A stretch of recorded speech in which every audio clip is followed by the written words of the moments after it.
तो बच्चों एक बार फिर से आप सभी का स्वागत है। बहुत ही शुभ ये सुबह हो आप सबके लिए। और आज का लेक्चर जो है वो हमको इलेक्ट्रिक पोटेंशियल के बारे में पढ़ना है। कल हमने इलेक्ट्रिक पोटेंशियल एनर्जी के बारे में काफी सारी चीजें सीख ली थी बेटा। तो आज जो हम टॉपिक शुरू करने जा रहे हैं वो है हमारा बेटा इलेक्ट्रिक पोटेंशियल। अच्छा याद है आपको पोटेंशियल एनर्जी को हम लोग ने कौन सा सिंबल दिया था? हाँ बेटा, हम लोग ने यू से उसको शो किया था। हम लोग इलेक्ट्रिक पोटेंशियल को वी से शो किया करेंगे, पर क्या शो करना है क्या नहीं वो तो बात की बात है। सबसे पहले फील आना चाहिए कि आखिर इलेक्ट्रिक पोटेंशियल है क्या चीज। अब मेरी बात ध्यान से समझो। अगर मान लो मेरे पास एक चार्ज पहले से मौजूद है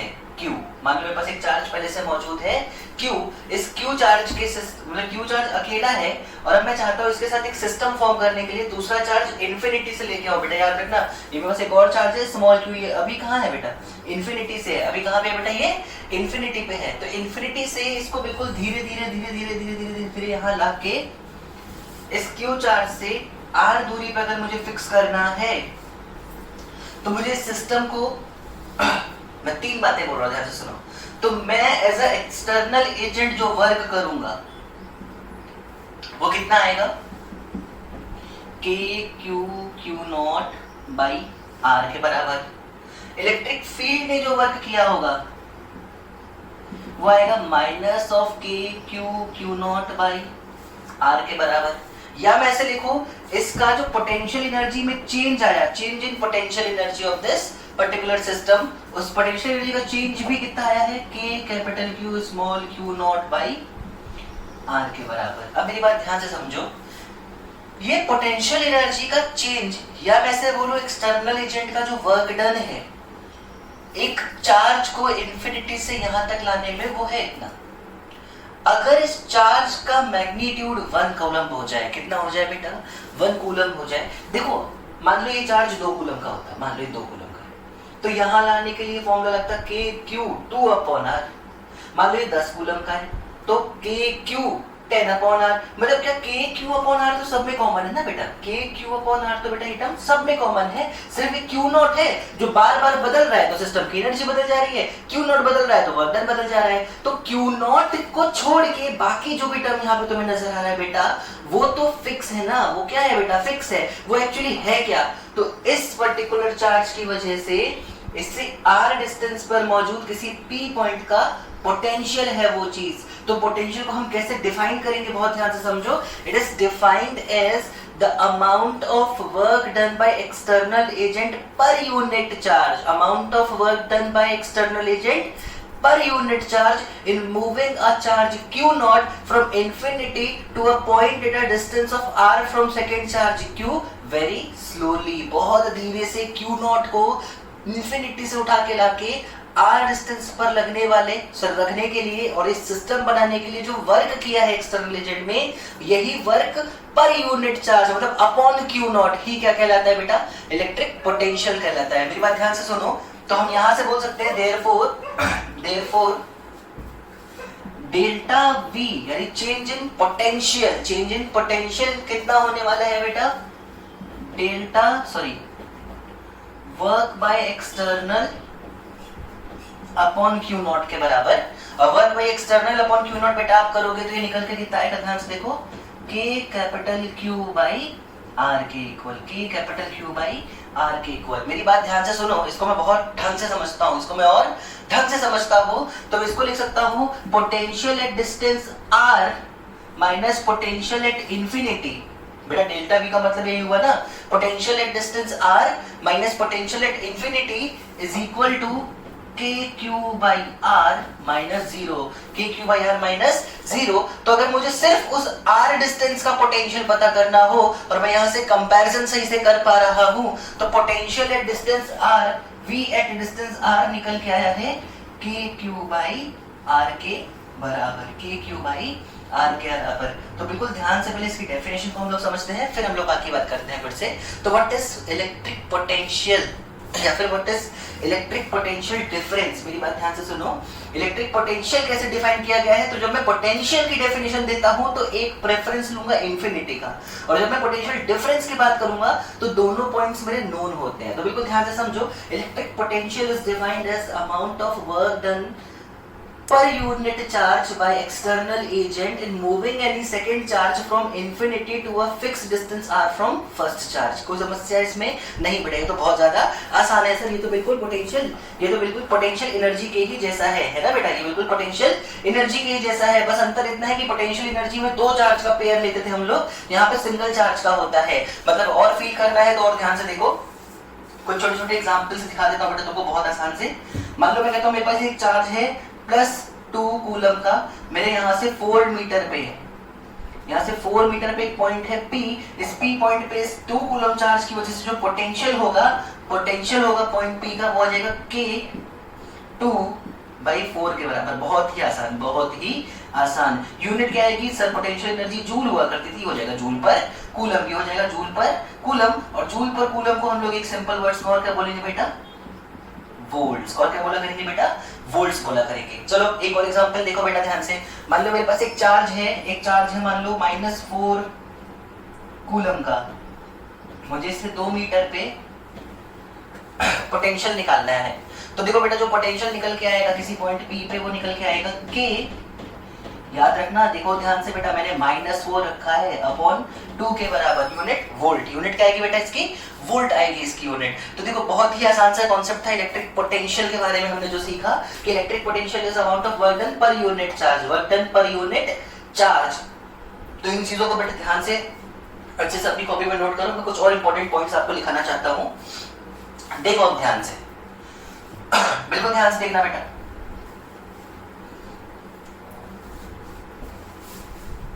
सबसे पहले जो बिल्कुल छोटे छोटे पॉइंट्स में समझ सकता हूं, उसमें से पहला पॉइंट आएगा electric potential is a scalar quantity. ठीक है, ये पॉजिटिव, 0, नेगेटिव तीनों हो सकती है, ध्यान देना। इसकी यूनिट जूल पर कूलम, और सिंपल भाषा में बोले तो वोल्ट, सिंपल भाषा में बोले तो वोल्ट्स होती होगी। और कुछ ध्यान दो, मान लो मेरे पास एक पॉइंट है A, एक पॉइंट है B। इस A पॉइंट का पोटेंशियल है VA, इस B पॉइंट का पोटेंशियल है VB। मान लो मुझे चार्ज Q को A से लेके B पे जाना हो, मान लो मुझे चार्ज Q को बेटा A से लेके B पर जाना हो। बिल्कुल ध्यान से देखना, ये पॉइंट इन दोनों ऊपर वाले पॉइंट से ज्यादा इंपॉर्टेंट है, इसलिए बोल रहा हूं बेटा। मान लो मुझे इस चार्ज Q को A पॉइंट से लेके B पॉइंट पे जाना है, तो देखो तीन बातें याद रखना। Work done by external agent जो आएगा, work done by external agent जो आएगा, याद करो वो क्या हुआ करता था बेटा, वो हुआ करता था Q इंटू डेल्टा V के बराबर। यहाँ पे डेल्टा V किसको लिखोगे बेटा, डेल्टा V होगा V final minus V initial, Q into V B minus VA, ऐसे लिखेंगे हम लोग, ध्यान देना। अगर आपसे work done by electric field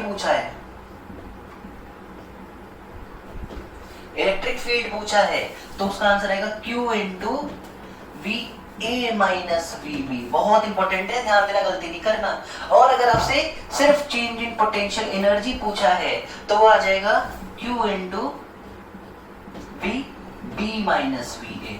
ध्यान देना, बहुत इंपॉर्टेंट बात बोल रहा हूँ, बार बार रिपीट करो, इस पे काम करो थोड़ा सा। हमको कुछ भी पूछता है इन तीनों में से, तो हम किस तरीके से फॉर्मूला यूज करेंगे उस पर पूरा काम करना है, हमें पूरा काम करना है। कब VA माइनस VB होता है, कब VB माइनस VO होता है, इसका ध्यान रखना होगा बेटा हमको, इससे पहले हम क्वेश्चन को सॉल्व करें। तो ये कुछ बिल्कुल छोटी छोटी सी बिल्कुल बेसिक सी बातें हैं इलेक्ट्रिक पोटेंशियल के बारे में, जो उम्मीद करता हूँ आप सब कॉपी में साथ साथ नोट करते चल रहे होंगे। फिर से रिपीट कर दूं, electric potential is a scalar quantity, ये पॉजिटिव, नेगेटिव, 0 तीनों हो सकती है। यूनिट जूल पर कूलम या वोल्ट्स। अगर एक A पॉइंट से B पॉइंट तक किसी चार्ज को ले जाना है, तो एक्सटर्नल एजेंट के द्वारा होने वाला work Q delta V work done by electric field Q delta we का माइनस, मतलब minus of Q delta we, और चेंज इन पोटेंशियल एनर्जी फिर से क्यू डेल्टा वी। जब मैं डेल्टा वी बोल रहा हूँ मेरा मतलब फाइनल माइनस इनिशियल से है। तो इन चीजों को बड़ा अच्छे से नोट करो, और अभी बहुत सारे हमें क्वेश्चंस प्रैक्टिस करने हैं ताकि हमारे ये कॉन्सेप्ट और भी क्लियर हो जाए। देखो मैं आपको एक क्वेश्चन कराता हूँ बहुत ही शानदार सा इसके ऊपर। अच्छा, क्वेश्चन कराने से पहले मैं ये उम्मीद करता हूँ कि आपने मेरा पिछला लेक्चर देख रखा है, इसलिए मैं बिल्कुल ही बच्चों जैसे सवाल नहीं कराऊंगा। मैं क्वेश्चन करने में थोड़ा सा अच्छा रखने वाला हूँ। ध्यान से देखो, बिल्कुल ध्यान से देखो।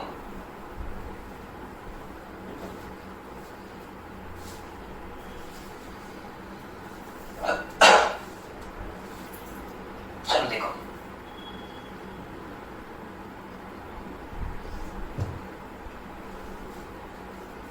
मान लो एक पॉइंट है √2, इस पॉइंट का नाम ए रख लेते हैं, और एक और पॉइंट है 2,0। ओरिजिन पे मेरे पास एक चार्ज रखा हुआ है कैपिटल क्यू। ओरिजिन पे मेरे पास एक चार्ज रखा है बेटा कैपिटल क्यू के बराबर। मुझसे कहता है कि मेरे पास एक और चार्ज है स्मॉल क्यू। कौन सा चार्ज है बेटा? Small Q. इस स्मॉल क्यू को अगर मैं इस ए पॉइंट से बी पॉइंट पे लेके जाता हूँ, चाहे कैसे भी लेके जाओ, देखो पाथ का फंक्शन ही नहीं है, बस मुझे तो स्टेट का फंक्शन देखना है। ए से बी पे जाना है, कैसे भी जाओ कोई फर्क पड़ने वाला नहीं है। सवाल है कि ओरिजिन पे कैपिटल क्यू पहले से फिक्स है, अगर मेरे को स्मॉल क्यू चार्ज को √2 से लेके बी यानी कि 2,0 पे जाना है, तो बताओ उसके लिए मुझे कितना वर्क करना पड़ेगा। जब मैं बोलूंगा मुझे कितना वर्क करना पड़ेगा, मतलब एक्सटर्नल एजेंट ने कितना वर्क किया, ये कैलकुलेट करने को बोल रहे हैं सवाल में। तो क्वेश्चन लिख लो बेटा, calculate the work done by external agent in moving small q charge from point A √2, to point B 2,0 given there is a capital Q charge at origin, fixed at origin। चलो बिल्कुल ध्यान से देखो कैसे करेंगे सर। यार बड़ा confusion सवाल है, ऐसा तो मैंने पहले देखा ही नहीं बेटा, देखा है, बहुत आसान है।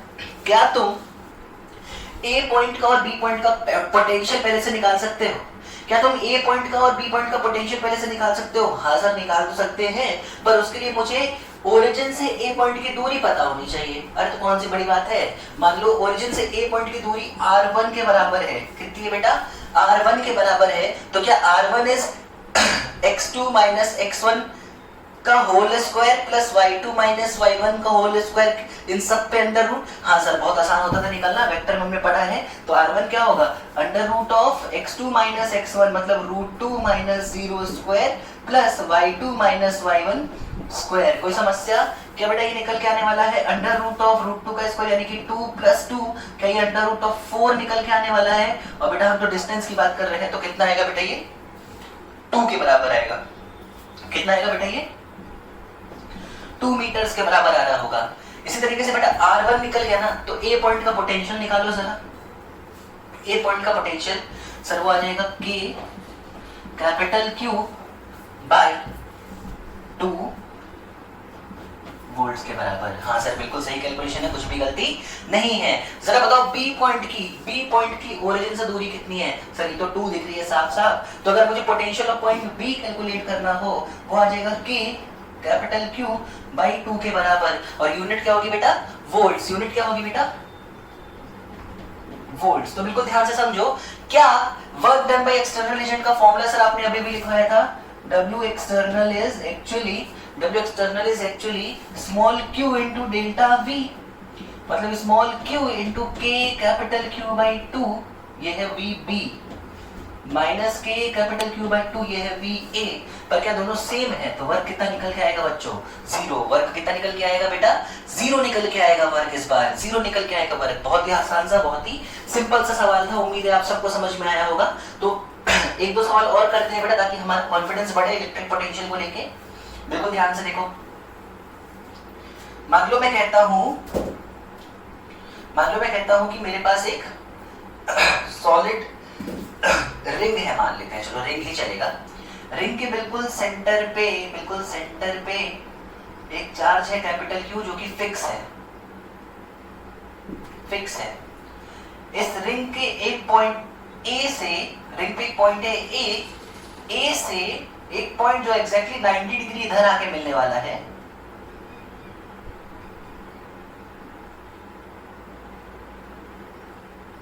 एग्जैक्टली 90 डिग्री यानी कि यहां मिलने वाला है B पॉइंट। मैं अगर एक चार्ज पार्टिकल को इस ए से बी पॉइंट पे ले जाना चाहता हूँ, एक चार्ज पार्टिकल को बेटा इस ए से बी पॉइंट पे ले जाना चाहता हूँ, तो बताओ मुझे कितना वर्क करना पड़ेगा। इस बार पेन कॉपी का इस्तेमाल कोई नहीं करेगा, पेन कॉपी का इस्तेमाल कोई नहीं करेगा। मेरे पास एक चार्ज है क्यू नॉट, चार्ज है बेटा कितना क्यू नॉट। इस क्यू नॉट को मुझे ए पॉइंट से लेकर बी पॉइंट पे जाना है, बताओ कितना वर्क करना पड़ेगा। सर बहुत ही आसान सा सवाल था ये तो। अगर आप ए पॉइंट का पोटेंशियल पूछो मुझसे तो पहले तो क्यू नॉट को भूल जाओ, पोटेंशियल लिखने के लिए क्यू नॉट की जरूरत नहीं है, जिस चार्ज की वजह से तुमको काम करना है वही जरूरत है बस हमको। तो ए पॉइंट पे इस कैपिटल क्यू का पोटेंशियल होगा के कैपिटल क्यू बाई आर के बराबर होगा क्या? हाँ सर होगा। होगा क्या? हाँ सर होगा। और बी पॉइंट का पोटेंशियल कितना होगा बेटा? के कैपिटल क्यू बाई आर के बराबर। तो ए का भी पोटेंशियल के कैपिटल क्यू बाई आर है, बी का भी पोटेंशियल के कैपिटल क्यू बाई आर है। क्या कोई पोटेंशियल डिफरेंस नहीं है? नहीं सर, कोई पोटेंशियल डिफरेंस नहीं है। और जब कोई पोटेंशियल डिफरेंस नहीं है तो वर्क भी कोई होने वाला नहीं है। मतलब अगर आपने ए से बी पे किसी चार्ज को मूव कराया है तो उस पर कोई भी वर्क नहीं होने वाला। इनफैक्ट ए से बी क्या, ए से C D E F G, उस पूरे के पूरे सर्कमफेरेंस के किसी भी पॉइंट पे आप एक चार्ज को लेके चले जाओ कहीं से भी कहीं तक, कोई वर्क होने वाला नहीं है, कोई भी वर्क होने वाला बच्चों नहीं है। बहुत ही शानदार, बहुत ही बढ़िया तरीके से हमको समझ में आ रहा है। चलो अगला क्वेश्चन देखो बिल्कुल बेटा, ध्यान से देखो, ध्यान से देखो बेटा।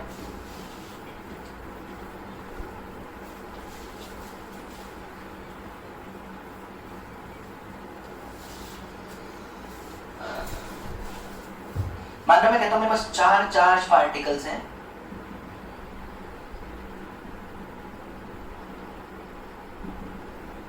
चारों किसी स्क्वायर के कॉर्नर पर रखे हैं, चारों कैपिटल क्यू है, चारों कैसे हैं बेटा? कैपिटल क्यू के बराबर है। और एकदम सेंटर पे हर एक साइड ए के बराबर है बेटा, हर एक साइड ए के बराबर है। एकदम सेंटर पे एक चार्ज रखा है माइनस का स्मॉल क्यू, माइनस का स्मॉल क्यू। सवाल कहता है बताओ कितना वर्क करना पड़ेगा एक्सटर्नल एजेंट को। सवाल ध्यान से सुन लो, किसकी बात की है हमने बेटा? एक्सटर्नल एजेंट की बात की है। कितना वर्क करना पड़ेगा एक्सटर्नल एजेंट को इस माइनस क्यू चार्ज को, इस माइनस क्यू चार्ज को सेंटर से उठा के इंफिनिटी पे छोड़कर आने में। तो हमसे सवाल क्या कह रहा है? कितना वर्क करना पड़ेगा एक्सटर्नल एजेंट को। किसको बेटा? एक्सटर्नल एजेंट को। किस काम के लिए? इस माइनस क्यू चार्ज को उठा के यहां से कहां पहुंचाने के लिए? कहां पहुंचाने के लिए? इंफिनिटी पे पहुंचाने के लिए। तो देखो बहुत ही ज्यादा आसान सवाल है। क्या मैं जानता हूं work done by external agent is actually जो चार्ज है यानी कि माइनस क्यू, मैं माइनस क्यू ही लिखूंगा यहाँ पे, तो फॉर्मूला लिख रहा हूं इसलिए मैंने यहाँ पे कुछ साइन का इस्तेमाल नहीं किया है। तो क्यू इंटू डेल्टा वी, वो भी क्या वी फाइनल यानी कि V infinity minus V centre लिख सकता हूं मैं। हाँ सर बिल्कुल लिख सकते हो, बहुत ही ज्यादा सही चीज आपने लिख रखी है। जरा इन सब की वैल्यू पुट करो, इन सब की वैल्यू पुट करो। तो क्यू की जगह बेटा क्या लिखूंगा बेटा? Minus Q. वी इंफिनिटी क्या जीरो होता है? हाँ सर, माइनस वी सेंटर। अगर मुझे सिर्फ और सिर्फ सेंटर पे क्या पोटेंशियल मौजूद है, सेंटर का कितना पोटेंशियल है, अगर मुझे ये पता चल जाए तो मेरे लिए वर्क निकालना कोई बहुत बड़ा रॉकेट साइंस नहीं रह जाएगा, कोई भी रॉकेट साइंस नहीं रह जाएगा। तो सेंटर पे पोटेंशियल निकालने के लिए आपको सेंटर के चार्ज के बारे में सोचने की जरूरत नहीं है। अब मैं काम करने जा रहा हूं, मैं सी यानी कि सेंटर का पोटेंशियल निकालता हूं सबसे पहले इस चार्ज की वजह से। क्या बेटा ये डिस्टेंस अगर a है और ये डिस्टेंस भी a है तो ये पूरी डिस्टेंस क्या बेटा √2a होती है? हाँ सर √2a होती है, क्योंकि डायगोनल है बेटा तो ये √2a के बराबर होगा। पर मुझे जिस जगह तक जाना है क्या वो इस डायगोनल के भी हाफ तक में ही काम हो जाएगा? तो अगर मैं इस डिस्टेंस को x बोलता हूँ तो x निकल के आएगा बेटा √2a यानी कि डायगोनल बाई 2, √2a यानी कि डायगोनल बाई 2, और वो कितना हो जाएगा बेटा? a बाई √2 के बराबर। तो ये डिस्टेंस आई है बेटा a बाई √2 के बराबर। अब अगर मैं इस चार्ज की वजह से इस C पॉइंट का पोटेंशियल जानना चाहता हूं तो वो निकल के आएगा K capital Q upon a by √2। ये √2 ऊपर जा सकता है तो ये आएगा √2 K capital Q by a। ये इस चार्ज की वजह से है बेटा, इसको मैं V1 लिख लेता हूं। जो V1 की वैल्यू है क्या वही V2 की वैल्यू है? हाँ सर। क्या वही V3 भी है? हाँ सर। क्या वही V4 भी होगा? हाँ सर। तो क्या VC is 4 times of V1, VC is 4 times of V1। जरा V1 की वैल्यू पुट करो, 4 into √2 KQ by A। K को क्या हम लोग क्या हम लोग k को 1/4πε0 लिख सकते हैं? हाँ सर लिख सकते हैं। अगर मैंने k को 1/4πε0 लिखा और यहाँ पे पुट किया तो देखो जो वर्क निकल के आया है, वो आया -q into 0 - 4√2 capital Q upon 4πε0 a।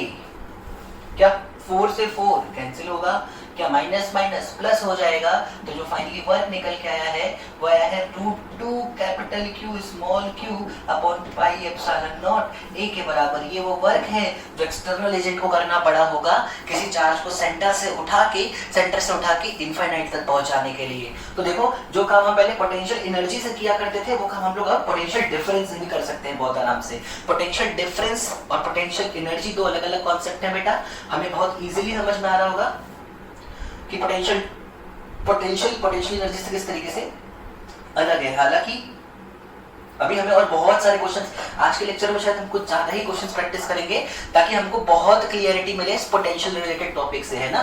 तो इतनी चीजों को बेटा अच्छे से आप लोग नोट कर लो एक बार। और आप एक छोटा सा आपको होमवर्क दे रहा हूं अभी स्टार्टिंग में ही, मुझे इलेक्ट्रिक पोटेंशियल के डायमेंशंस आज कमेंट करके बताओगे। क्या बताना है बेटा कमेंट, और प्लीज रिक्वेस्ट है भाई तुम लोग सुनते नहीं हो, पता नहीं क्यों ऐसा करते हो। कमेंट में तुम्हें बताना है आज इलेक्ट्रिक पोटेंशियल का डायमेंशनल फार्मूला, इलेक्ट्रिक पोटेंशियल का डायमेंशनल फार्मूला। जो इतनी चीजें नोट करो अच्छे से। तो बच्चों हम लोग बढ़ते हैं अपने नेक्स्ट टॉपिक की तरफ जिसका नाम है relation between electric field and electric potential. बहुत ही ज्यादा इंपॉर्टेंट है बेटा, मैं बार बार बोल रहा हूँ। हाँ अगर आपने work energy chapter 11th class में बहुत ढंग से पढ़ा होगा तो ये टॉपिक आपको बेहद आसान लगने वाला है, बेहद आसान। और अगर आपने नहीं भी पढ़ा है, आप पहली बार मेरा लेक्चर देख रहे हो तो बिल्कुल परेशान होने की जरूरत नहीं है। मैं पूरी कोशिश करूंगा आपको कि एक बार पूरा कॉन्सेप्ट बिल्कुल यहाँ पे क्लियर करके चलता रहूंगा आगे। बिल्कुल ध्यान से देखो बेटा, बिल्कुल ही ध्यान से देखना।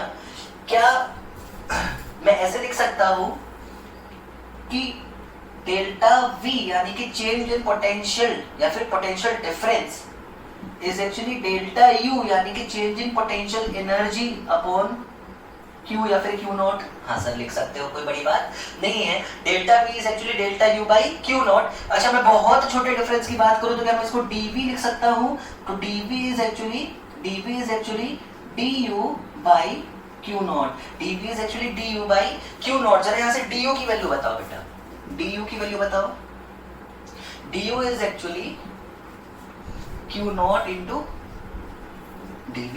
du is actually Q naught into dV. What is du? du is difference in potential energy and क्या change in potential energy is actually negative of work done by electric field। और मैं ऐसा कर सकता हूँ और negative of work done by electric field, negative of work done by electric field is actually Q naught into dV। हाँ sir छोटा सा work done by electric field का नेगेटिव है Q not into dV। But what is work done by electric field या फिर किसी भी particular force का वर्क होता क्या है? Force into displacement. तो क्या मैं इसको ऐसे लिख सकता हूँ इलेक्ट्रिक फील्ड का work done is electric force into displacement. मतलब क्या माइनस का फोर्स कितना होता है बेटा किसी Q नॉट चार्ज पे? क्या Q नॉट E के बराबर force is charge into electric field और डिस्प्लेसमेंट मान लेता हूँ छोटा सा, कितना हो जाए बेटा ds। कितना हो जाए ds is equal to Q naught dV। क्या Q नॉट से Q नॉट बेटा हम लोग आराम से कैंसिल कर सकते हैं? हाँ सर हम बिल्कुल Q नॉट से Q नॉट को कैंसिल कर सकते हैं। और अगर मैं Q नॉट से Q नॉट को कैंसिल कर लूं तो यहाँ पर मेरे पास बचेगा minus of E dot ds is equal to dV is equal to dV। यहाँ से इलेक्ट्रिक फील्ड निकल के आएगी, E निकल के आएगा minus of dV by ds। बहुत आराम से इसमें समय लेंगे बेटा, बिल्कुल ध्यान से सुनो। Minus of dV by ds बहुत ही इंपॉर्टेंट फॉर्मूला है, ये बहुत ही ज्यादा इंपॉर्टेंट, इसलिए बार बार बोल रहा हूँ बहुत ढंग से समझना। इससे ज्यादा इंपॉर्टेंट होगा जो मैं बोर्ड पर यहाँ लिखने वाला हूँ, उनको बहुत ढंग से लिखना है आपको। सबसे पहले इतनी बातों को समझते हैं क्या निकल के आया। dV potential difference, ds is distance. क्या है बेटा यहाँ पे? ये दो पॉइंट्स के बीच की डिस्टेंस है, दो पॉइंट्स के बीच की बेटा क्या है? ये डिस्टेंस है। अब मेरी बात ध्यान से सुनो, मेरी बात बिल्कुल ध्यान से सुनो। इस इसको हम लोग पोटेंशियल पर यूनिट लेंथ भी बोलते हैं, potential difference per unit length. क्या बोलते हैं बेटा इसको? Potential difference per unit length, potential difference per unit length. अच्छा एक बात और याद दिलाता हूं आपको, जब भी मैं किसी चीज का डिफरेंस अपॉन टाइम करता हूं तो मैं उसको रेट बोलता हूं। जैसे displacement upon time is rate of change of displacement, जैसे वेलोसिटी का difference upon time is rate of change of velocity, तो मैं रेट बोलता हूं। तो रेट का मतलब हमेशा नीचे क्या चीज मौजूद रहती है बेटा? टाइम मौजूद रहती है, अनटिल अनलेस क्वेश्चन में कुछ और मेंशन किया गया है। उसी तरीके से जब भी हम पर यूनिट लेंथ किसी चीज को पढ़ रहे होते हैं तब उसे ग्रेडियंट बोलते हैं। क्या बोलते हैं बेटा? ग्रेडियंट बोलते हैं। तो एक्चुअली हम क्या बोलेंगे, इसको क्या बोलेंगे? ये किस चीज का ग्रेडियंट है बेटा? पोटेंशियल का। क्या बोलेंगे बेटा? ग्रेडियंट है किसका? पोटेंशियल का। तो what is final relation between electric field and potential? तो निकल के आएगा electric field is negative of potential gradient, electric field is negative of potential gradient. लिख लो बेटा कॉपी में ये बात, electric field is negative of potential gradient, जहां पे पोटेंशियल ग्रेडियंट किसको बोलते हैं? dv बाई ds को, dv बाई ds को। मैं इसको और ढंग से लिखना चाहता हूं बेटा, मैं इसको और बहुत ढंग से लिखना चाहता हूं, इसलिए देखो ध्यान से, इसलिए बिल्कुल ध्यान से देखो। इसको मैं बहुत अच्छे से लिखूं तो देखो ये एक वेक्टर क्वांटिटी है, ऐसे होता है फॉर्मूला। यहाँ पे cos थीटा लिखा रहता है, f dot ds dot cos theta, ये होता है वर्क। बिल्कुल ध्यान से देखना, बिल्कुल ध्यान से देखना। अगर मैं इसको वेक्टर फॉर्म में लिखूं ढंग से तो इसको मैं ऐसे लिखूंगा। आप बेटा नोट कर लेना प्लीज, पीछे देखे, मुझे थोड़ा करना पड़ेगा बोर्ड। बिल्कुल ध्यान से देखो, बिल्कुल ध्यान से देखो। अगर मुझे इस चीज को वेक्टर फॉर्म में लिखना है तो मैं आपको सजेस्ट करूंगा इस फॉर्मूले को तो याद रखना ही दिमाग में, उससे लाख गुना इंपॉर्टेंट है ये फॉर्मूला जो मैं लिखने जा रहा हूं। ये है E is equal to minus of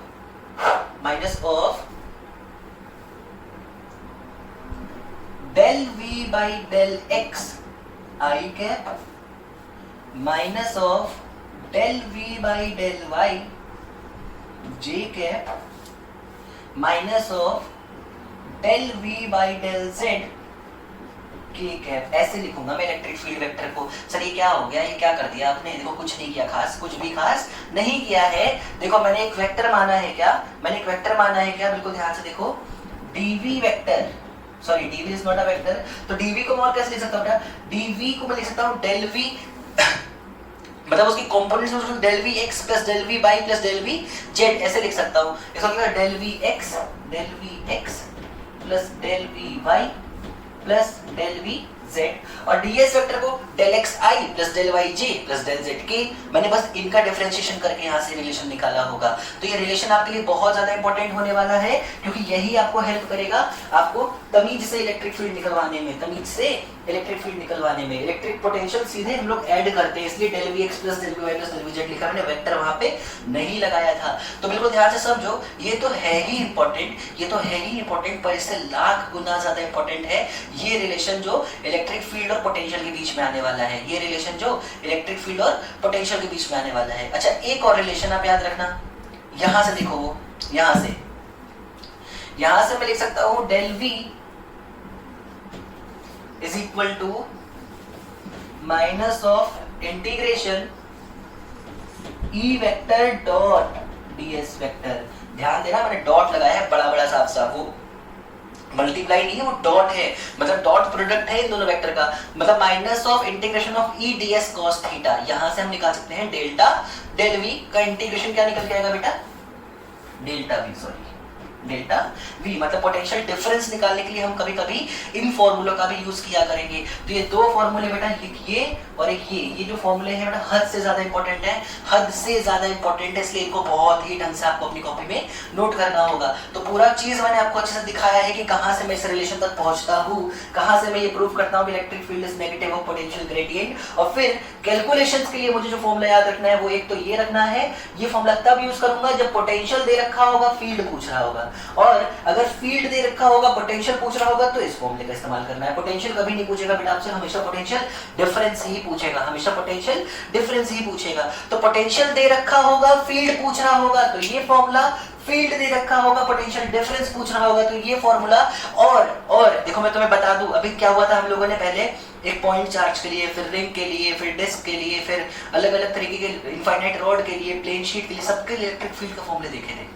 अब मुझे इन्हीं सब के लिए इलेक्ट्रिक पोटेंशियल के फॉर्मूले देखने होंगे ना बेटा, तो मैं हर बार एक ही स्टेप यूज करूंगा, इसका हर बार इसका इस्तेमाल करूंगा। ई मुझे पता ही है हर एक तरह के कॉन्फ़िगरेशन के लिए, इंटीग्रेशन का सिंबल लगाऊंगा, इंटीग्रेट करूंगा सही लिमिट के अंदर, और हर बार मुझे पोटेंशियल भी मिल जाएगा अलग अलग तरीके की कॉन्फ़िगरेशन के लिए। वो आज ही की क्लास में होगा, पर अभी नहीं। अभी कम से कम 7 से 8 सवाल हम इस पर्टिकुलर फॉर्मूले पे, इन दोनों फॉर्मूले पे प्रैक्टिस करेंगे, कम से कम 5 से 6 सवाल। बिल्कुल ध्यान से देखो और कॉन्फिडेंस बढ़ाते हैं। पहले अभी कुछ नहीं करना है, एक क्वेश्चन देखते हैं हम लोग, एक क्वेश्चन देखते हैं, बिल्कुल ध्यान से देखो।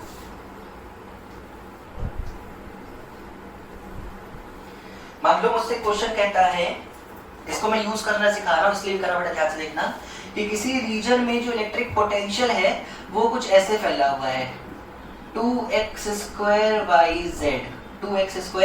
yz, the potential in a region is given by V is equal to 2x² yz. Find electric field at 2,1,0. एक पॉइंट दे रखा है बेटा 2, एक काम करते हैं 2,1,3 ले लेते हैं एक पॉइंट 2,1,3। इस पॉइंट पे मुझे इलेक्ट्रिक फील्ड कितनी मौजूद है ये फाइंड करने को बोला जाता है। तो बिल्कुल ध्यान से देखो कैसे निकालोगे, फॉर्मूला इस्तेमाल करो, E vector is equal to minus of del V by del xi minus of del V by del yj minus of del V by del z के। अभी सर ये d और डेल में क्या अंतर होता है बेटा? देखो, अगर मेरे इंटीग्रेशन में सिर्फ एक ही वेरिएबल है तब तो इंटीग्रेशन सॉल्व करना आसान होता है, पर मान लो एक ही फंक्शन में 2-3 वेरिएबल्स हैं, x भी बदल रहा है, y भी बदल रहा है, z भी बदल रहा है, तो तुम कैसे इंटीग्रेट करोगे फंक्शन को? इस केस में हम क्या करते हैं, हम डेल ऑपरेटर का यूज करते हैं। डेल ऑपरेटर एक्चुअली बहुत छोटे फंक्शंस के लिए यूज किया जाता है, जिसमें हम ये मान लेते हैं कि जब मैं x के टर्म्स में इंटीग्रेट या डिफरेंशिएट करूंगा फंक्शन को, जब मैं x के टर्म्स में इंटीग्रेट या डिफरेंशिएट करूंगा फंक्शन को, तो बाकी y और z को कैसे लेके चलूंगा बेटा? कांस्टेंट। बाकी y और z को कांस्टेंट लेके चलूंगा। जब मैं y के टर्म्स में डिफरेंशिएट करूंगा तो मैं x और z को कांस्टेंट मान के चलता हूं, और जब मैं z के टर्म्स में यही काम कर रहा हूं तो मैं x और y को कांस्टेंट मान के चलने वाला हूं। बिल्कुल ध्यान से देखो, मैं इस कॉन्सेप्ट से और सिखा दूंगा, इस क्वेश्चन को देखते चलो सिर्फ तुम लोग, बिल्कुल डरो नहीं, ये क्वेश्चन अकेला तुमको सब क्लियर कर देगा। जब मैं del v by del x निकालूंगा, मतलब मुझे v को डिफरेंशिएट करना है x के टर्म्स में। इसका मतलब क्या है बेटा? मुझे v को डिफरेंशिएट करना है x के टर्म्स में, तो बाकी y और z को क्या मान लो बेटा? कांस्टेंट। तो देखो 2yz ये तो कांस्टेंट हो जाएगा, देखो क्या हो जाएगा, माइनस ऑफ 2yz ये तो कांस्टेंट बाहर लिख लिया। खुद x² का डिफरेंशिएशन क्या आता है बेटा? 2x। x² का डिफरेंशिएशन 2x आएगा, 2 यहां आके मिल जाएगा तो हो जाएगा माइनस 4yz x के बराबर i कैप, माइनस जब मैं y की टर्म्स में करूंगा तो 2x² z ये तो कांस्टेंट है, ये तो कांस्टेंट है। d by dy of y वो आता है 1 के बराबर, लिखने की जरूरत नहीं है, लगा लेता हूं j कैप, माइनस जब मैं z के टर्म्स में करूंगा तो 2x² y ये कांस्टेंट हो जाएगा, 2x² y कांस्टेंट हो जाएगा, और खुद z का डिफरेंशिएशन क्या आने वाला है बेटा? 1, ये आ जाएगा आपका k कैप। तो देखो ये आपका निकल गया है electric field vector. Electric field vector आपको सवाल में जरूर एक पॉइंट मेंशन किया होगा कि किस पॉइंट पे हम आखिर ये इलेक्ट्रिक फील्ड जानना चाहते हैं, किस पॉइंट पे आखिर हम ये इलेक्ट्रिक फील्ड जानना चाहते हैं। तो बिल्कुल ध्यान से देखो, हमारे पास क्वेश्चन में जो पॉइंट है, क्या वो 2,1,3 है? क्या वो 2,1,3 है? हाँ सर 2,1,3 है। तो कुछ नहीं करना है तुम्हें, यहाँ पे हर x पे 2, हर y पे 1 और हर z पे 3 पुट करते चले जाओ, जो निकल के आएगा वो तुम्हारा आंसर होगा। तो देखो जब मैं वैल्यूज पुट करूंगा तो E वेक्टर निकल के आएगा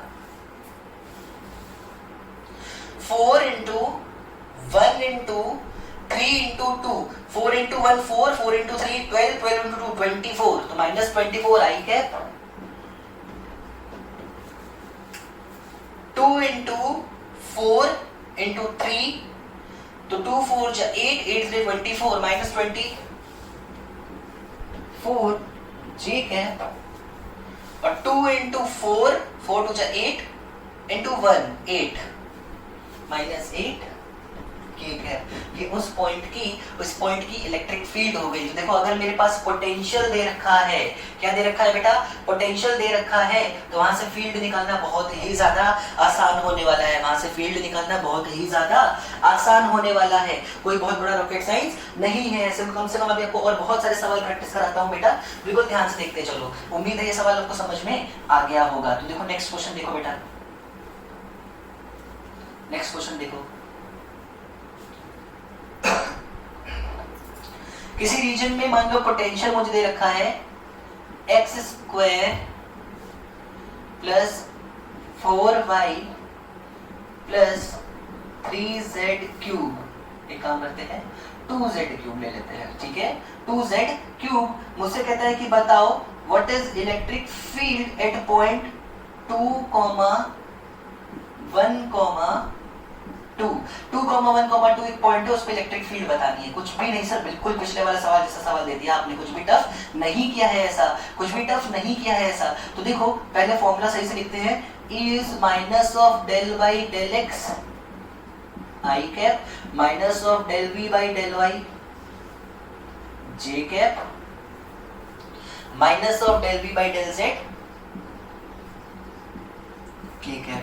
इसमें कोई बहुत बड़ा रॉकेट साइंस नहीं है। जरा जल्दी जल्दी जल्दी जल्दी स्पीड बढ़ा के करते हैं। माइनस ऑफ, जब आप x के टर्म्स में इस फंक्शन को डिफरेंशिएट करोगे, x के टर्म्स में इस फंक्शन को डिफरेंशिएट करोगे, मैं काम करता हूँ फंक्शन और अच्छा लेता हूँ, इसको लेता हूँ 4xy और इसको ले लेता हूँ 2z³ ठीक है। अब सही लगेगा थोड़ा। जब मैं इस पूरे फंक्शन को x के टर्म्स में डिफरेंशिएट करूंगा तो देखो ये बन जाएगा बेटा 2x, ये बन जाएगा बेटा 4y।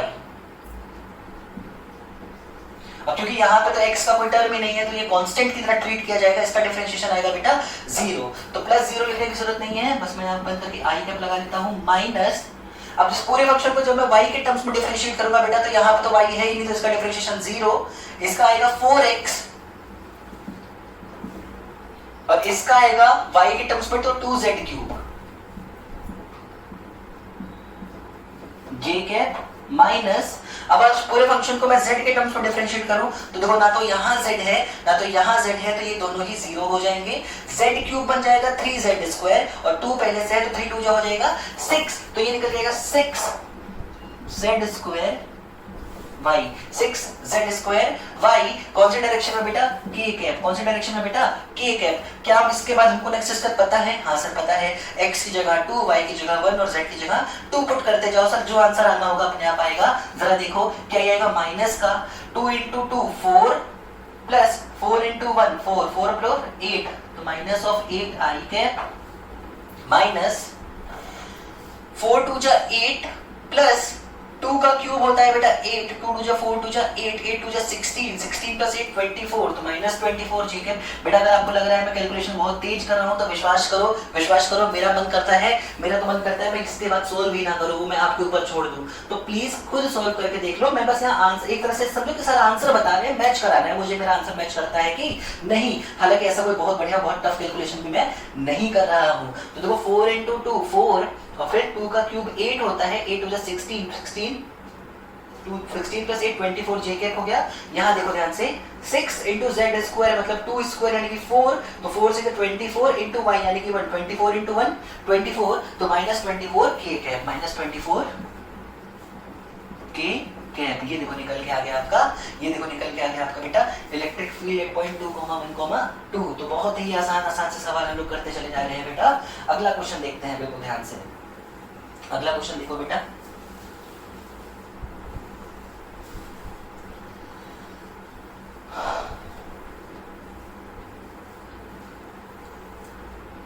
अगला क्वेश्चन देखो।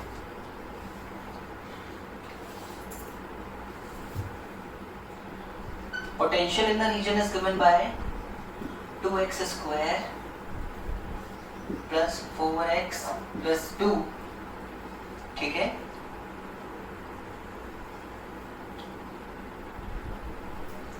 Find y component of electric field at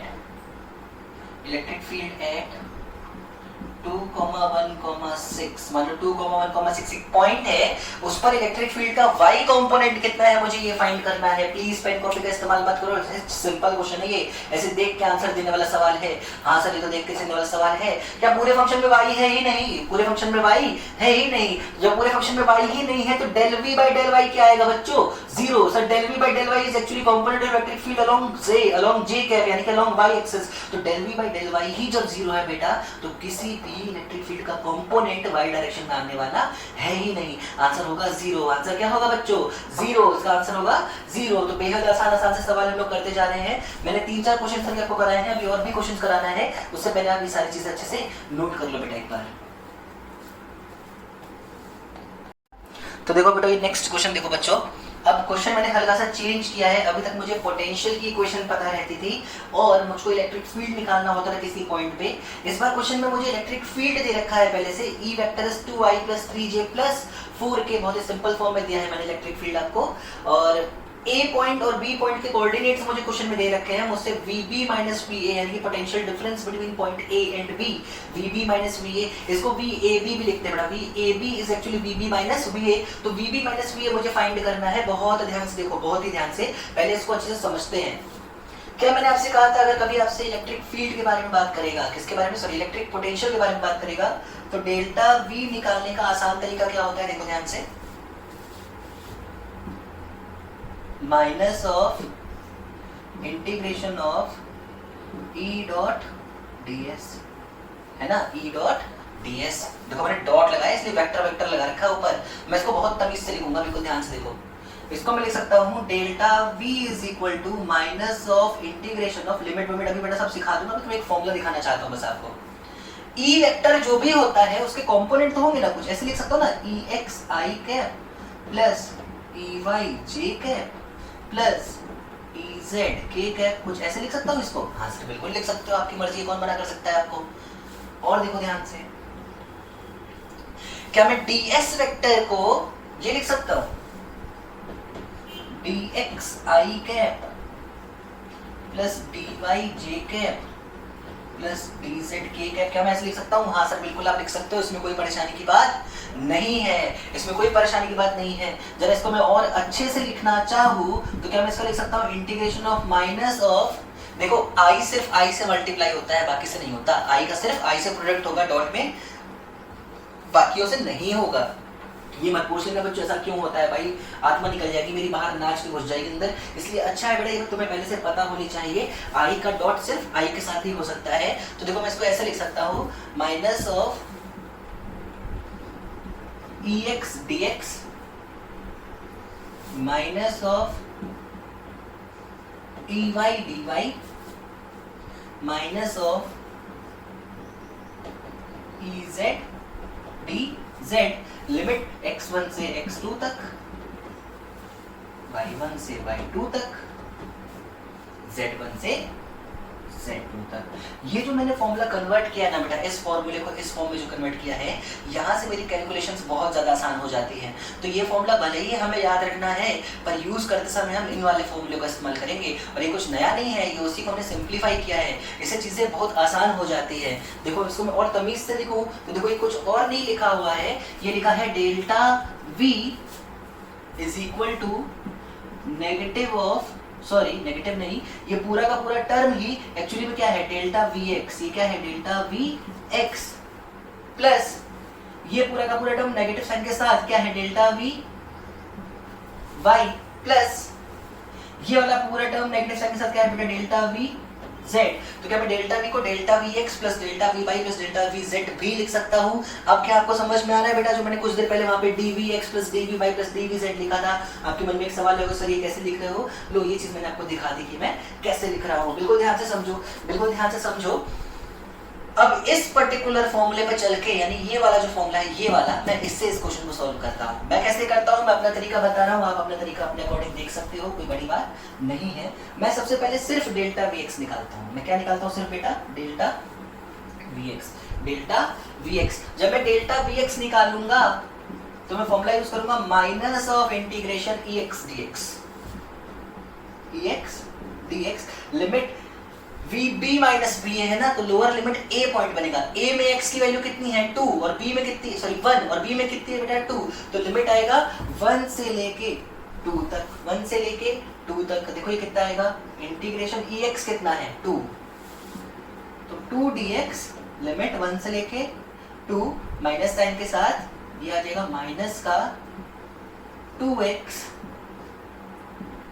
limit 1 से लेके 2 ये आ जाएगा 2 2 जा 4 माइनस 2 1 जा 2, तो 4 माइनस 2 2, ये आएगा माइनस 2 वोल्ट्स, माइनस 2 वोल्ट्स। ये आ गया मेरा डेल्टा वी एक्स, ये आ गया मेरा डेल्टा वी एक्स। चलो जरा डेल्टा वी वाई फाइंड करते हैं। डेल्टा वी वाई फाइंड करेंगे, वो आएगा इंटीग्रेशन लिमिट -2 से 1 तक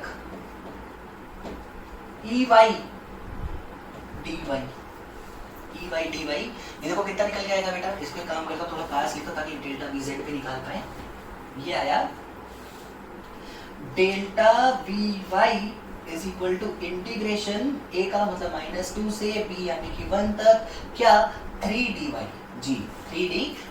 जब मैं इसको इंटीग्रेट करूंगा बेटा तो ये निकल के आएगा delta V Y is equal to, अच्छा एक माइनस साइन भी होगा बेटा, गलती नहीं करना, 3y माइनस पहले से है लिमिट -2 से 1 तक। जब आप यहाँ बेटा 1 पुट करोगे तो आएगा 3 इंटू 1 यानी कि 3। जब आप -2 पुट करोगे तो आएगा 3 इंटू -2 यानी कि -6। मतलब 3 में से आपको माइनस करना है -6, मतलब 3 में प्लस करना है 6। 3 + 6 हो जाएगा 9, और पहले से एक यहाँ पे माइनस मौजूद है तो -9 वोल्ट्स निकल के आएगा बेटा। ये कितना निकल के आएगा, -9 वोल्ट्स निकल के आएगा। अब जरा देखो डेल्टा वी जेड भी निकाल लेते हैं बेटा, साथ साथ डेल्टा वी जेड भी निकाल लेते हैं, तो आ जाएगा minus of integration limit a यानी कि 1 से लेके -2 तक 4 dz। देखो ये कितना निकल के आएगा बेटा, ये आ जाएगा delta V z is equal to minus of 4z limit 1 से -2। जब आप z की जगह बेटा -2 पुट करोगे तो आ जाएगा -2 इंटू 4 यानी कि -8। जब आप 1 पुट करोगे तो आएगा 4, तो -8 में माइनस करना है 4, -8 में माइनस करोगे 4 तो बेटा बनेगा -12।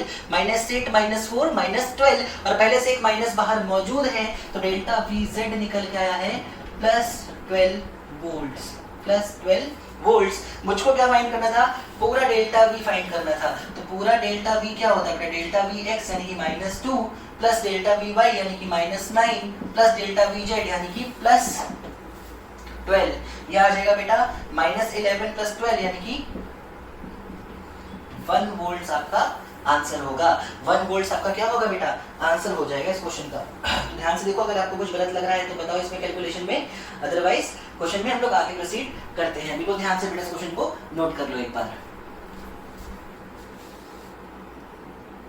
तो देखो बच्चों, नेक्स्ट क्वेश्चन बिल्कुल उसी पैटर्न का मैंने आपके पास फिर से दिया है।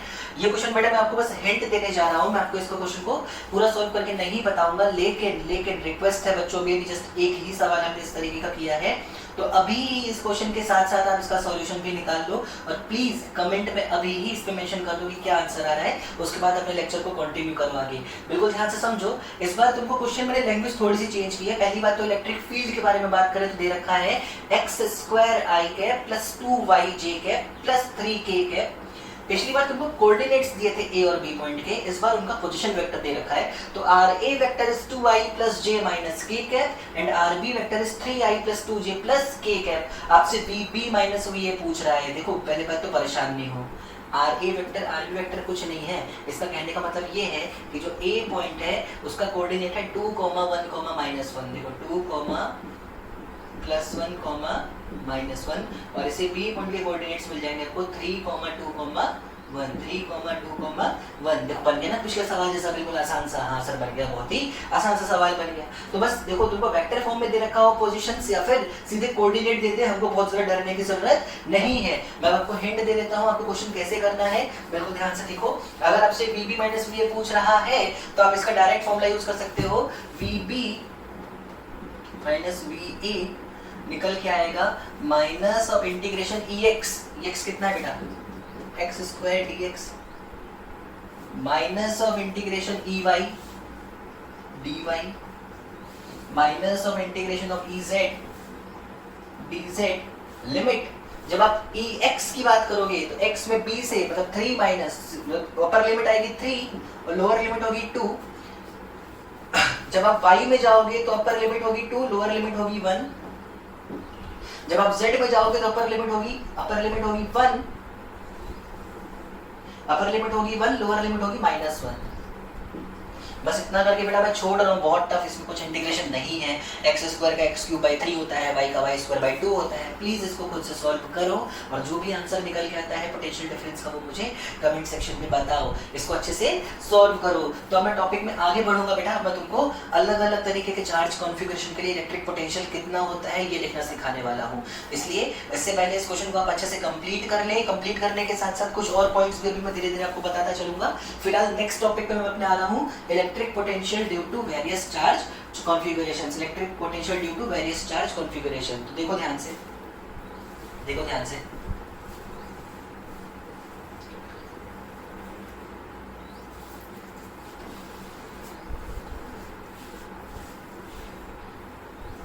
देखो ध्यान से।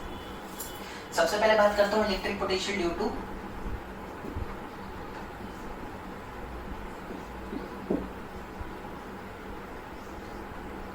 Point charge. किसी पॉइंट चार्ज Q की वजह से इससे r डिस्टेंस पे मौजूद, इससे r डिस्टेंस पे मौजूद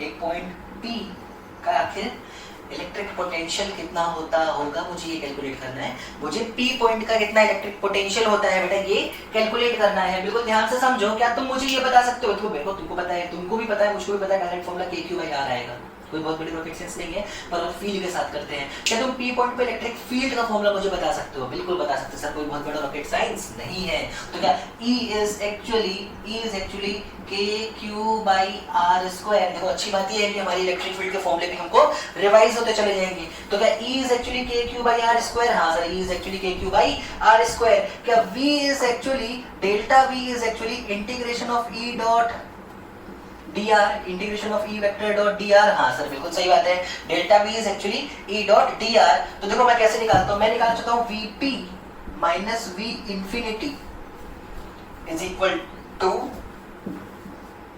integration E KQ/R square dr, limit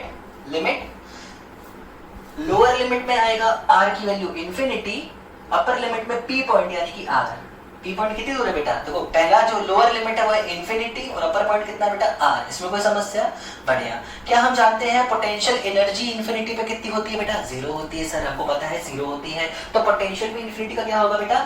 0 होगा सर, बिल्कुल 0 होगा। इसको ध्यान से देखो, जब आप इसको सॉल्व करोगे ये निकल के आएगा। अच्छा एक माइनस साइन लगाना भूला क्या मैं? हाँ देखो कितनी बड़ी गलती की थी, अभी आंसर ही बदल गया होता पूरा। तो delta V is minus of integration D dot dr। अब देखो ध्यान से, ये 0 है तो Vp निकल के आएगा माइनस ऑफ KQ। अगर आप 1/r स्क्वायर को इंटीग्रेट करोगे बेटा तो वो निकल के आएगा माइनस 1/r। करके देख लेना आप अपनी कॉपी में, डायरेक्ट लिख रहा हूँ, ऐसे मैंने कम से कम ये तो 50 बार वाला इंटीग्रेशन आपको करवा रखा है। तो KQ माइनस का 1/r लिमिट इंफिनिटी से लेके स्मॉल r तक। जरा देखो ध्यान से कितना आएगा, माइनस का KQ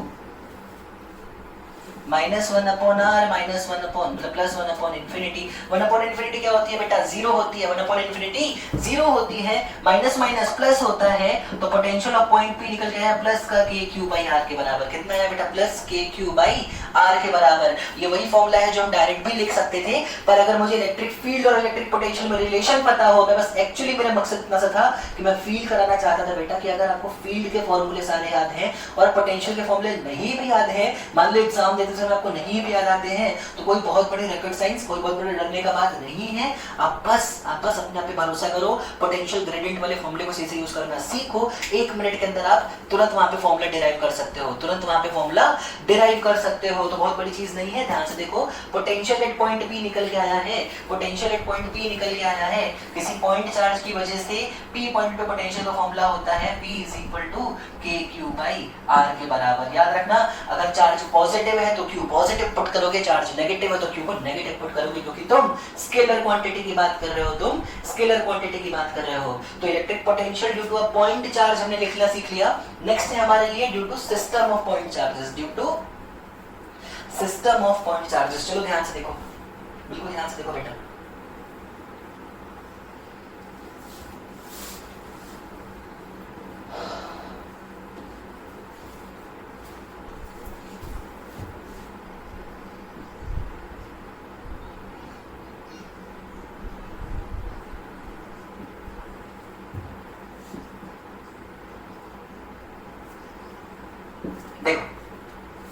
मान लो मेरे पास 2-3 चार्ज हैं, Q1 माइनस Q2 Q3, एक पॉइंट है P जो Q1 से R1 दूरी पे है, Q2 से R2 दूरी पे है, Q3 से R3 दूरी पे है, और ऐसे और भी बहुत सारे सिस्टम में पॉइंट चार्जेस मौजूद हैं। अगर मुझे इस P पॉइंट का टोटल इलेक्ट्रिक पोटेंशियल कैलकुलेट करना है तो बेटा कोई रॉकेट साइंस नहीं है, मैं बार बार बोल रहा हूँ। पोटेंशियल डिफरेंस या पोटेंशियल हम जिसकी बात करते हैं वो स्केलर क्वांटिटी है। वो कैसी क्वांटिटी है बच्चों? स्केलर क्वांटिटी है। तो सबकी वजह से अलग अलग लिख के सीधे ऐड कर दो, डायरेक्शन के बारे में कुछ सोचने की जरूरत नहीं है। क्या Q1 की वजह से जो फॉर्मूला आएगा Vp निकल जाएगा, देखो क्या Q1 की वजह से जो फॉर्मूला आएगा वो आएगा K Q1 by R1, हाँ सर बिल्कुल यही आएगा। क्या Q2 की वजह से आएगा minus K Q2 by R2, हाँ सर बिल्कुल सही फॉर्मूला है। क्या Q3 की वजह से आएगा plus K Q3 by R3, हाँ सर बिल्कुल सही फॉर्मूला है। अगर और चार्ज होते तो क्या मैं यही फॉर्मूला बार बार लगाता चलता? हाँ सर आप लगाते चलते। तो देखो ये जो Vp निकल के आया है यही है तुम्हारे सिस्टम की वजह से उस P पॉइंट पे मौजूद, इस P पॉइंट पे मौजूद पोटेंशियल। क्या बात समझ में आ रही है आपको? हाँ सर बहुत अच्छे से समझ में आ रही है। बेटा इसमें हमने जब इंटीग्रेशन किया होगा, मान लो जब ये फॉर्मूला डिराइव किया होगा तो दूसरी लिमिट क्या ली होगी? एक तो चलो सर आपने R1 R2 R3 लिया होगा, दूसरी कहाँ है? हमेशा रेफरेंस को लेके चलो, अगर दूसरा पता ना हो, और इंफिनिटी लेके ही मैं काम कर रहा हूँ तभी तो डिफरेंस। एक्चुअली मैंने आपसे कल भी कहा था मैं पोटेंशियल एनर्जी नहीं निकालता हूँ, मैं क्या निकालता हूँ? पोटेंशियल एनर्जी में डिफरेंस। पर हाँ किसी पॉइंट की एनर्जी पता करनी है तो दूसरा वाला खुद जीरो कर दो, और वो कब करोगे? जब आप इंफिनिटी यानी कि रेफरेंस के बारे में सोच रहे होगे। सिमिलरली अभी तक मैंने जो भी चीजें डिराइव की है पोटेंशियल के बारे में, उसमें एक पॉइंट रेफरेंस को लेके चलता हूँ। तो देखो मेरी बात सुनो, P पॉइंट का पोटेंशियल इतना होगा तब जब इंफिनिटी का जीरो है। याद रखना ये बहुत इंपॉर्टेंट लाइन है।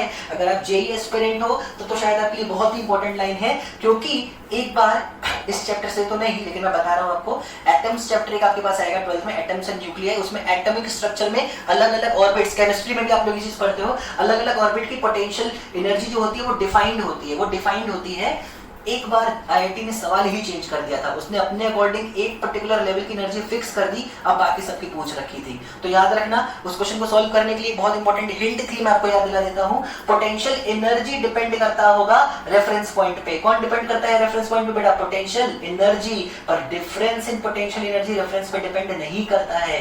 डिफरेंस जैसे मान लो मैंने कहा कि ग्राउंड की पोटेंशियल एनर्जी 10 है, तो उससे 2 मीटर ऊपर क्या होगी सर? mg2 के बराबर होगी। mg2 के बराबर होती मतलब कितना होता? मान लो, अरे ऐसा समझ लो, जैसे मान लो ये 100 होती, मान लो ये मान लो 150 होती, तो मुझे ये बताओ इन दोनों में डिफरेंस कितना है सर? 90 का ना। तो अगर बेटा तुम इसको 50 कर दो तो अपने आप ही उससे 90 ज्यादा यानी कि 140 हो जाएगा।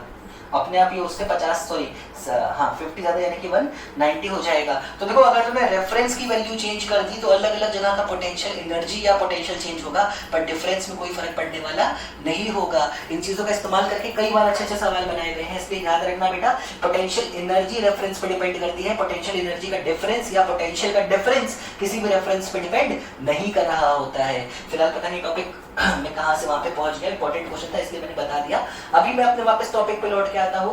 सिस्टम ऑफ पॉइंट चार्जेस के बाद अब मुझे आपको लिखना सिखाना है electric potential due to infinite rod on a point perpendicular to infinite rod. फिलहाल उससे पहले आप जो भी चीजें थी इसको एक बार जल्दी से नोट कर लो अच्छे से। तो ठीक है बच्चों, हम लोग ने पहले डिसाइड किया था कि हम जो नेक्स्ट जो हमारा कॉन्फ़िगरेशन होने वाला है वो एक इनफाइनाइट लीनियर चार्ज और उसके किसी पॉइंट P पे, मतलब उस लीनियर चार्ज से परपेंडिकुलर किसी पॉइंट P पे मुझे इलेक्ट्रिक पोटेंशियल की वैल्यू जाननी है। तो देखो ध्यान से, मैं पूरा डेरिवेशन आपको बिल्कुल तमीज से दिखाता हूँ। अगर मुझे इस P पॉइंट पे इलेक्ट्रिक फील्ड का फॉर्मूला मैं आपसे पूछूं तो क्या आप मुझे बता पाओगे? हाँ सर हम बिल्कुल बता पाएंगे। Electric field was 2k lambda by r, 2k lambda by r।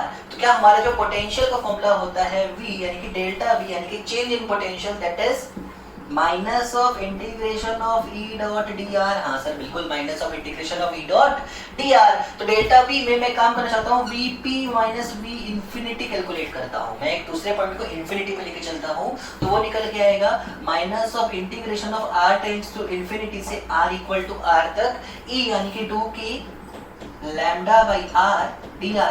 Sir इस लिमिट में मुझे कंफ्यूजन होती है, हर बार आप लिखते तो बहुत तेजी।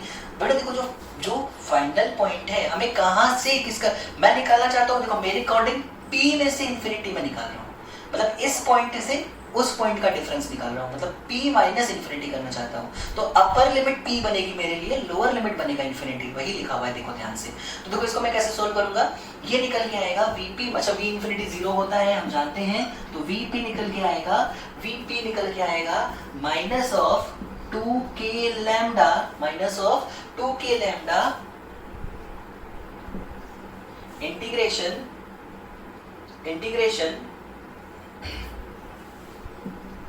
1 upon r dr, 1 upon r dr। जब आप इसको इंटीग्रेट करोगे सही से, इंफिनिटी से लेके कहां तक बच्चों, r तक, तो 1 upon x dx का इंटीग्रेशन होता है natural log x। 1 upon x dx का इंटीग्रेशन क्या होता है बच्चों, नेचुरल लॉग x। तो बिल्कुल ध्यान से देखो, यहाँ से vp निकल के आएगा, minus of 2k lambda ln r कहां से कहां तक बच्चों, r कहां से कहां तक, r की वैल्यू होगी बेटा इंफिनिटी से r तक। देखो इसको मैं और अच्छे से लिखता हूँ, इसको मैं लिख सकता हूँ vp is equal to minus of 2k lambda, upper limit लगाऊंगा तो आ जाएगा ln r minus of 2k lambda, यानी कि प्लस, देखो ये माइनस और एक माइनस जो लोअर लिमिट के समय आता है ना, तो हाँ ठीक है, plus 2k lambda ln infinity, 2k lambda ln infinity के बारे में मैं कुछ कमेंट नहीं करना चाहता हूँ, पर हाँ ये जरूर मुझे पता है कि ये जो भी चीज लिखी हुई है बेटा वो कांस्टेंट है। वो क्या है बेटा, कांस्टेंट। तो p पॉइंट का जो एक्चुअल पोटेंशियल का फॉर्मूला आता है, p पॉइंट पे एक्चुअल पोटेंशियल का फॉर्मूला आता है, वो आएगा minus of 2k lambda ln r plus c के बराबर। सर ये तो थोड़ा अजीब सा लग रहा है फॉर्मूला, कहीं आपने कुछ गलती, नहीं बेटा बिल्कुल बेफिक्र हो, मैंने कोई गलती नहीं की है। फिर सर ऐसा ही फॉर्मूला मुझे याद करना होगा, नहीं, तो मैं ऐसा फॉर्मूला भी नहीं याद करना होगा। एक्चुअली जब भी लीनियर चार्ज के ऊपर क्वेश्चन आएगा तो वो पोटेंशियल के ऊपर नहीं आता है, वो पोटेंशियल डिफरेंस के ऊपर आता है। और जब आप डिफरेंस निकालोगे बेटा तो ये c अपने आप दोनों ही जगह आ रहा होगा। जैसे मान लो मैं p पॉइंट पे निकालता हूँ तो भी c मिलेगा, जब मैं किसी और q पॉइंट पे निकालूंगा तो भी c मिलेगा। तो जब डिफरेंस निकालूंगा तो c से c अपने आप क्या हो जाएगा बेटा, कैंसिल हो जाएगा। सर प्लीज एक बार लिख के दिखा दो, हाँ लिख के भी दिखाऊंगा, पर पहले इतना अच्छे से नोट करो। तो p पॉइंट का पोटेंशियल क्या आया है बेटा, minus of 2k lambda natural log of r plus c के बराबर, minus of 2k lambda natural log of r plus c के बराबर। अब देखो ध्यान से, मैं जो सिखाना चाहता हूं उसको समझो, इसको समझो। मान लो इस p पॉइंट की दूरी इससे r1 हो और एक पॉइंट है q, जिसकी दूरी कितनी है बेटा, r2। मैं तुमसे पूछता हूं सर vq माइनस vp क्या आना चाहिए। मैंने तुमसे क्या पूछा बेटा, vq माइनस vp, इसको vpq भी बोलते हैं, क्या बोलते हैं बेटा, vpq। तो vq माइनस vp क्या आना चाहिए, तो मतलब पोटेंशियल ऑफ पॉइंट q वो कितना आएगा, देखो minus of 2k lambda natural log r2, सही है क्या, हाँ। प्लस c कौन लगाएगा सर, मैं लगाऊंगा बेटा, एकदम डरने की बात नहीं है, एकदम भी सोचने की बात नहीं है। तो देखो minus of 2k lambda ln r2 plus c, क्या ये लिखा हुआ है पोटेंशियल ऑफ पॉइंट q, हाँ sir. Potential of point p minus of 2k lambda natural log of r1 plus c, क्या ये है पोटेंशियल ऑफ पॉइंट p, हाँ सर। क्या करना क्या है मुझे, q माइनस p करना है ना बेटा, क्या मुझे q माइनस p करना है ना, हाँ सर मुझे q माइनस p करना है। देखो ध्यान से क्या लिखा हुआ है, ये आ जाएगा minus of 2k lambda ln r2 plus 2k lambda ln r1। इसमें से 2k लैम्डा कॉमन लो, ये लिखा है ln r1 minus ln r2। क्या log a minus log b को log a अपॉन b भी लिख सकते हैं क्या, हाँ सर बिल्कुल, शाबाश, आपको सब आता है। ln r1 बाई r2, ये है vq माइनस vp। तुमको आपको ये फॉर्मूला याद रहे बेटा वो ज्यादा अच्छा है। We Q minus V P, तो लॉग में अंदर लिखा होगा P की डिस्टेंस अपॉन Q की डिस्टेंस। VQ माइनस VP, तो लॉग के अंदर क्या लिखा होगा? P की डिस्टेंस अपॉन Q की डिस्टेंस। VP माइनस VQ, तो लॉग के अंदर क्या लिखा होता? Q की डिस्टेंस अपॉन P की डिस्टेंस। और इस तरीके से आप दो पॉइंट के बीच का पोटेंशियल डिफरेंस इजीली कैलकुलेट कर सकते हो किसी इनफाइनाइट लीनियर चार्ज के लिए, किसी इनफाइनाइट लीनियर चार्ज के लिए। क्यों पढ़ाया सर ये आपने, क्यों पढ़ाया? इसलिए पढ़ाया बेटा क्योंकि तुमसे क्वेश्चन कहेगा एक लीनियर चार्ज जैसे रखा है, उसे 2 मीटर पे एक चार्ज है स्मॉल q, उठा के 4 मीटर पे लेके जाना है, कितना वर्क करना पड़ेगा? तो क्या work is Q delta we, तो क्यू कहां से, तो डेल्टा वी कहां से लाओगे बेटा? यहीं से लाओगे, यहीं से तो लाओगे। तो बहुत बड़ा रॉकेट साइंस नहीं है, काफी ज्यादा इंपॉर्टेंट फॉर्मूला है, हमें याद हो यही हमारे लिए अच्छा होगा। तो प्लीज इस फॉर्मूले को अच्छे से नोट करो बेटा। कई सारे फॉर्मूले आ जा चुके हैं, कई सारे क्वेश्चंस आ जा चुके हैं, मतलब आज का लेक्चर वाकई में काफी ज्यादा इंपॉर्टेंट होने वाला है हमारे लिए, बहुत ज्यादा इंपॉर्टेंट होने वाला है। तो प्लीज प्लीज जरूरत पड़े दोबारा देख लेना इस लेक्चर को, लेकिन आज का एक एक कॉन्सेप्ट तुम्हारे दिमाग में बैठा होना चाहिए। चलो अगला देखो, अगला देखो, electric potential on the axis of a charged ring. Electric potential on the axis of a charged ring. देखो मैं बार बार बता रहा हूँ, मेरे पास हर फॉर्मूला डिराइव करने का एक तरीका है। फील्ड का पता हो तो पोटेंशियल निकाल लूंगा। हालांकि चार्ज रिंग में मुझे इतना दिमाग लगाने की जरूरत नहीं है, वो उससे कई ज्यादा आसान है जितना हमें लगता है, उससे कई ज्यादा आसान है। तो देखो अगर मैं चार्ज रिंग की बात करूं, चार्ज रिंग की बात करूं, तो सपोज ये एक रिंग है, सपोज ये एक रिंग है, तुम लोगों को दिखेगी जरूर, आज गारंटी है मेरी, वादा है मेरा, जब तक मेरा बोर्ड ना खराब है तब तक बोला बनाता रहूं। एकदम देखो ध्यान से, तुम लोगों को रिंग इस बार ना दिख रही हो बेटा तो कमेंट में बताना सर आज भी रिंग नहीं दिखी। इधर देखो ध्यान से, इससे x डिस्टेंस पे, इससे x डिस्टेंस पे पॉइंट है P, इस P पॉइंट का इलेक्ट्रिक पोटेंशियल मुझे पता करना है, इस P पॉइंट का इलेक्ट्रिक पोटेंशियल मुझे पता करना है। क्या इस पूरी रिंग पे जो चार्ज मौजूद है वो Q है? हाँ सर Q है। क्या इसका छोटा सा एलिमेंट अगर मैं कट करूं तो वो dq होगा? हाँ सर dq होगा। क्या इस dq पॉइंट की इस P पॉइंट से दूरी अगर इसका रेडियस a है तो क्या under root of a square plus x square होगी? हाँ sir a square plus x square ही होगी। अगर ये दूरी a square plus x square होगी तो इस dq की वजह से P पॉइंट पे, dq की वजह से P पॉइंट का पोटेंशियल क्या होगा? सर dq की वजह से P पॉइंट का पोटेंशियल अगर मैं छोटा सा v लिख लेता हूं तो v निकल के आएगा k dq बाई r, यानी कि अरे पॉइंट चार्ज का ये फॉर्मूला था ना भाई, पॉइंट चार्ज का ये तो फॉर्मूला था। हाँ सर यही फॉर्मूला था, तो पॉइंट चार्ज का फॉर्मूला यही था, तो इसको तो इस्तेमाल करेंगे ना भाई। हाँ सर इसी को इस्तेमाल करेंगे। तो इस छोटे से एलिमेंट dq की वजह से इस p पॉइंट पे फॉर्मूला क्या निकल के आएगा बेटा? k dq upon under root a square plus x square. सोचो ये एलिमेंट dq, ये एलिमेंट dq ऊपर ना काट के यहाँ काटता तो भी फॉर्मूला यही आता। हाँ सर कोई डायरेक्शन, अरे वेक्टर क्वांटिटी है बे, डायरेक्शन की कोई बात ही नहीं उठती, कहीं और काटता तो भी यही आता। हाँ सर ये आता। तो क्या हर जगह यही आता? हाँ सर यही आ जाता। तो फाइनल क्या होता कि सबका एडिशन? हाँ सर सबका एडिशन। क्या सब में k upon under root a square plus x square common है? क्या सब में k upon under root a square plus x square common है? जुड़ेगा क्या? dq में dq, dq में dq, dq में dq, और सारे dq का सम कितना निकल के आएगा बेटा? कैपिटल Q के बराबर। तो अगर मुझे overall potential of point P जानना है तो डायरेक्ट रिजल्ट आ जाता है k q upon under root of a square plus x square, k q upon under root of a square plus x square. बेहद ही आसान सा फॉर्मूला, बेहद आसान सा फॉर्मूला। प्लीज इसको अच्छे से बेटा नोट कर लीजिए, आप लोग इसको अच्छे से आप लोग नोट कर लीजिए। चलो और देखो बेटा ध्यान से, सब फॉर्मूले इसीलिए इंपॉर्टेंट है क्योंकि तुमसे ऐसे ही बोलेगा कि रिंग के सेंटर से उठा के 5 मीटर दूर ले गए, वर्क बताओ।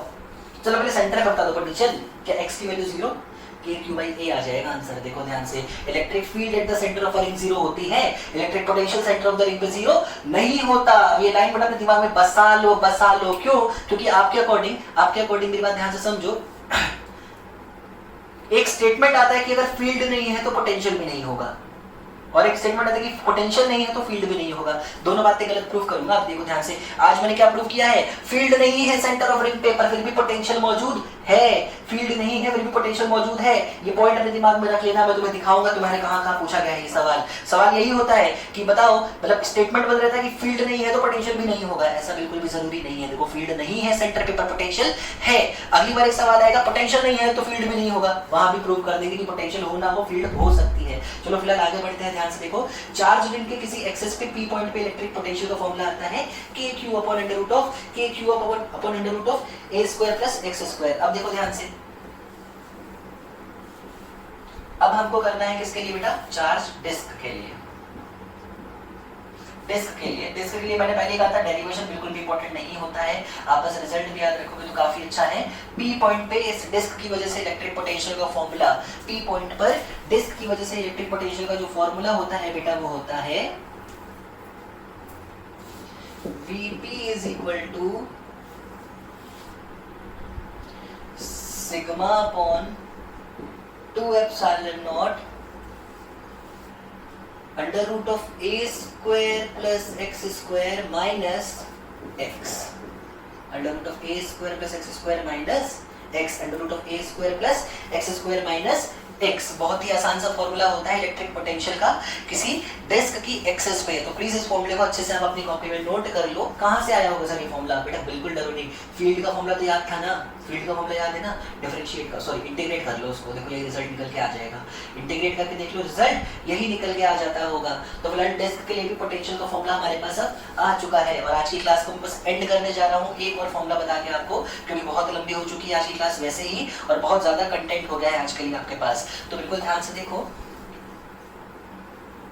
ये, चलो ठीक है, जो नेक्स्ट पॉइंट भी है वो मैं आपको अगली ही क्लास में बता दूंगा। अभी आज की क्लास के लिए मैं इतना ही कंटेंट करके काफी ज्यादा एंड करता हूँ लेक्चर को। पर फिर से एक बात आप लोगों के साथ डिस्कस कर लेता हूँ, एक और छोटी सी कहानी है जो मैं आपके साथ शेयर करता हूँ।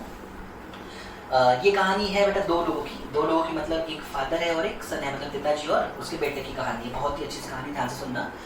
पिताजी क्या करते थे? पिताजी मूर्तियां बनाया करते थे और जो उनका बच्चा था वो बहुत छोटी उम्र से पिताजी को मूर्ति बनाते हुए देखता था, तो उसका भी इंटरेस्ट मूर्तियों में आने लगा। मतलब बहुत छोटी उम्र में बच्चा भी मूर्ति बना रहा था, पिताजी भी मूर्ति बना रहे थे।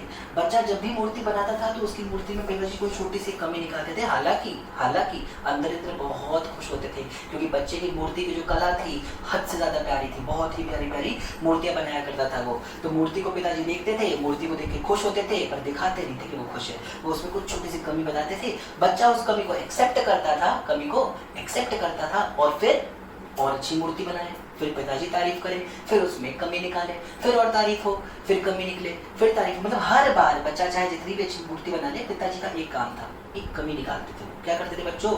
एक कमी निकालते थे। धीरे धीरे बच्चा बहुत परफेक्शन में आ चुका था, बहुत ज्यादा परफेक्शन में आ चुका था, इतना परफेक्शन में आ चुका था कि पिताजी की मूर्ति से ज्यादा महंगी अब बच्चे की मूर्ति बिक रही थी। पिताजी की मूर्ति से ज्यादा महंगी बिका करती थी बच्चों की मूर्ति, उस बच्चे की मूर्ति। अब बच्चा धीरे धीरे गुस्से में भी आने लगा था। गुस्से में मतलब इसलिए क्योंकि उसे पसंद नहीं था कि उसके पिताजी उसे हर बार टोके। वो कितनी भी अच्छी कर ले, जो देखने आए, दुनिया वाले जो देखने आए, उसके दोस्त देखने आए, उसके आसपास के लोग देखने आए, सब सिर्फ तारीफ करें, भाई क्या बनाया है, गजब बनाया है, और पिताजी अभी भी उसमें कमी निकाल रहे हैं। एक दिन उसके सब्र का जो उसका पारा होता है वो पार हो गया और उसके पिताजी जब उस दिन उसको मूर्ति बनाई, मतलब उसकी मूर्ति हद से ज्यादा महंगी बिक रही थी, हद से ज्यादा महंगी, पिताजी की मूर्ति के सामने तो शायद 4, 5, 6 गुना ज्यादा महंगी। एक दिन पिताजी ने जब फिर से उससे बोला कि बेटा देखो तुम्हारी मूर्ति में ये एक छोटी सी कमी रह गई है, उससे रहा नहीं गया तो उसने क्या किया? उसने कहा पिताजी देखिए ये सही नहीं है, आप मुझसे जलते हैं शायद क्योंकि आपकी मूर्ति मेरे से कम सस्ती बिकती है, आपकी मूर्ति में वो बात नहीं है जो मेरी मूर्ति में है, और यही कारण है कि आप मेरे अंदर आज भी कमियां खोजते रहते हैं, और आज के बाद मुझे आपकी सलाह की जरूरत नहीं है, मुझे अपनी सलाह देना बंद कर दीजिए। और ऐसा बोलते हुए लड़का अपने पिताजी को छोड़ के अलग एक दुकान खोल लिया और वहां पे अपनी मूर्ति बेचना शुरू किया। कुछ दिनों के बाद उसने एहसास किया कि उसकी मूर्तियां बिक तो रही थी महंगी, पर जैसे उसकी मूर्ति में भाव लगा करते थे, वो जो बोलते उस दाम पे खरीदने वाला था, अब वो चीज़ नहीं थी। अब एक रेट तक तो उसकी मूर्ति बिकती थी, उसके बाद लोग उसके ऊपर पैसा नहीं देना चाहते थे। धीरे धीरे पता चला कि उस मूर्ति का रेट और कम होता चला जा रहा था, धीरे धीरे मूर्ति का रेट और कम होता चला जा रहा था। तब उसको रियलाइज हुआ कि यार कुछ तो गड़बड़ है, दया वाला गड़बड़ नहीं, कुछ तो गड़बड़ है। बस इतनी सी बात उसको पता चली, तो उसने सोचा कि आखिर ऐसा क्या है कि मेरी मूर्ति का दाम गिरता चला जा रहा है। उसको उसके पिताजी की याद आई, वो अपने पिताजी के पास गया और कहा पिताजी ऐसा क्यों हो रहा है कि मेरी मूर्तियों का दाम अब पहले जैसा महंगा नहीं जा रहा है, वो कम होता चला जा रहा है समय के साथ साथ। तो पिताजी ने जवाब दिया कि बेटा बस इसलिए ऐसा होता चला जा रहा है क्योंकि जब पहले मैं तुम्हें ये बताया करता था कि तुम्हारी मूर्ति में कुछ कमी है, तो तुम्हें ऐसा लगता था कि नहीं अभी तुम परफेक्ट नहीं हो, तुम्हारी परफेक्शन की चाह नहीं है अभी, और तुम अपने को परफेक्ट बनाने के लिए और मेहनत किया करते थे। क्या किया करते थे बेटा? और मेहनत किया करते थे। जब तुम बहुत मेहनत करते थे तो जाहिर सी बात है रिजल्ट और अच्छा निकल के आता था। और मेहनत करते थे और अच्छा निकल के आता था। अब पिछले कुछ दिनों से तुमको कोई ये बताने वाला नहीं है कि तुम परफेक्ट हो चुके हो, बल्कि तुम्हारे आसपास के तुम्हारे दोस्त, तुम्हारे यार, तुम्हारे अड़ोस पड़ोस के लोग तुम्हें ये और बताते हैं कि तुम तो गजब का काम कर रहे हो, तुम तो गजब का काम कर रहे हो। यही कारण था कि तुम अपने आप को और परफेक्ट नहीं करना चाहते थे, और यही कारण है कि तुम्हारी मूर्तियों का दाम अब गिरता जा रहा है। मैं इस कहानी से 3-4 पॉइंट सिखाऊंगा आपको, पहले सुनो कहानी पूरी।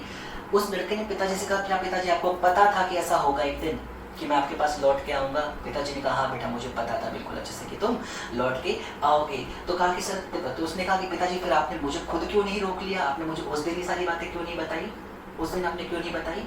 तो पिताजी ने कहा, क्योंकि बेटा एक समय मैं भी तुम्हारी बराबर उम्र का था, तब मैंने भी यही गलती की थी, और मैंने एक गलती और की थी, तुम तो लौट के आए हो, मैं कभी लौट के नहीं गया। और यही कारण है कि मैं आज तुमसे बहुत सस्ती मूर्तियां बेचता जा रहा हूँ। हालांकि बहुत ज़्यादा अंतर नहीं है मेरी तुम्हारी मूर्ति में, लेकिन मैं तुमसे बहुत सस्ती मूर्ति बेचता हूँ। क्या कहना चाहते हो सर? बड़ी अजीब सी कहानी सुनाई आपने। 3 बातें हैं। पहली बात, उम्र में तुमसे जो बड़े लोग हैं, जिनके पास तुमसे ज़्यादा तजुर्बा है ज़िंदगी जीने का, उनको अपने से कम मत समझो, है ना। हमारे घर में हमारे पेरेंट्स हैं, मे बी उनका क्वालिफिकेशन जो है हमारे बराबर ना हो पाएगा आगे चल के, मे बी वो 12th पास ही होंगे, मे बी उन्होंने BA BCom ऐसा BSc वगैरह कर रखा होगा, और कुछ समय के बाद आप उनसे ज़्यादा क्वालिफाइड हो जाओगे। या टेक्नोलॉजी की बात करें तो जिस तरीके से आप स्मार्टफोन यूज़ करते हो, आप लैपटॉप यूज़ करते हो, शायद आपके पेरेंट्स नहीं कर पाते होंगे। अगर ऐसा है तो बेटा उनकी बेइज्जती करने से अच्छा है उनको सिखा दो, क्योंकि इन सब के बावजूद उनके पास जो ज्ञान है वो भी आपके पास नहीं है। दूसरा, अक्सर ऐसा होता है, हम टीचिंग फील्ड में हैं, हमने भी रियलाइज़ किया है, आप लोगों ने भी रियलाइज़ किया होगा कि आप बहुत अच्छा एफर्ट करते हो, बहुत अच्छी मेहनत करते हो, और आप उम्मीद करते हो कि आपके टीचर आपको शाबाशी दें, तारीफ करें आपकी, पर ऐसा होता नहीं है। मैं ऐसा टीचर, अगर मैं अपनी पर्सनल बात करूँ तो मैं शायद ही किसी बच्चे की मैंने कभी तारीफ की होगी। मुझे पता है आप सब गुस्साते भी उस बात से कि डांटी खाए मुझसे सिर्फ, लेकिन उसके पीछे बेटा एक रीज़न है, क्योंकि मैं जानता हूँ कि अगर मैं भी तुम्हारी तारीफ करना शुरू कर दूंगा तो तुम्हें ऐसा लगेगा कि तुम परफेक्ट हो चुके हो, और उसके बाद तुम अपनी पढ़ाई क्या करोगे बेटा, कम करना शुरू कर दोगे, जो मैं बिल्कुल भी किसी भी कॉस्ट पे पसंद नहीं करूँगा, चाहे तुम मुझसे नफरत क्यों ना कर लो। तीसरी चीज़, कभी अगर घमंड में आके आपने बहुत अच्छे इंसान से दूरी भी मेंटेन कर ली हो, अच्छे इन द सेंस नॉलेजेबल, जो आपको जीवन के बारे में बहुत कुछ सिखा सकता है, बकवास नहीं, अच्छी चीज़ है, प्लीज़ ईगो को साइड रखो और जाओ उसके पास दोबारा, क्योंकि अगर तुम आज फंस रहे हो किसी परेशानी में तो वो तुम्हारी मदद ज़रूर करेगा। और याद रखना, जिस दिन तुमने अपने अंदर ये बात डाली कि तुम परफेक्ट हो चुके हो बेटा, सिलेक्शन नहीं होगा, तुम्हारा सिलेक्शन नहीं होगा। सर किसी कड़वी बात बोल के एंड कर रहा हूँ, हाँ बेटा कड़वी बात है तो कड़वी बात है, इसमें कोई झूठ नहीं है। तुम परफेक्ट अपने आप को जिस दिन मान लोगे बेटा, तुम्हारे आसपास वाले कहते हैं यही टॉपर है, तुम्हारा काम नहीं हो पाएगा बेटा। परफेक्शन में मत आ जाना, मेहनत करो, विद्यार्थी हो, लड़ो, रोज लड़ो, जो तुमको चैप्टर बहुत आसान लगता है उससे और ज़्यादा मेहनत करो, तब जाके कहीं तुम्हारा सिलेक्शन हो पाएगा। चलो, इस छोटी सी कहानी से जो भी तुमने सीखा तुम्हारी मर्जी है, मैंने कई चीज़ें सिखानी चाहिए। अब बस घर पे रहो, अच्छे रहो, खाते पीते रहो, मस्त रहो, अपना ध्यान रखो और अपने भविष्य का भी ध्यान रखो। चलो, धन्यवाद।